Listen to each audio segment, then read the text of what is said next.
Daily use English sentence speaking practice আজকের বিষয় used to আজকের বিষয় used to I used to live in Canada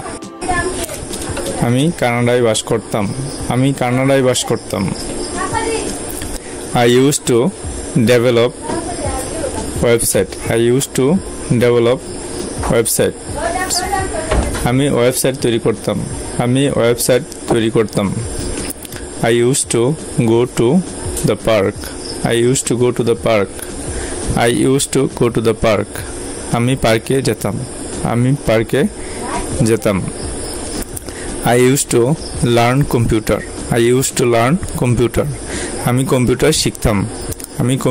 শিখতাম I used to go there every morning আমি প্রতিদিন সকালে সেখানে যেতাম I used to swim in the pond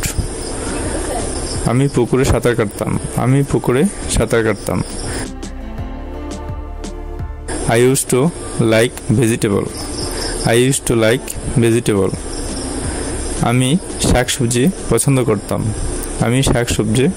করতাম আমার এই চ্যানেলটি যদি ভালো লেগে থাকে তাহলে সাবস্ক্রাইব করুন। ধন্যবাদ সবাইকে।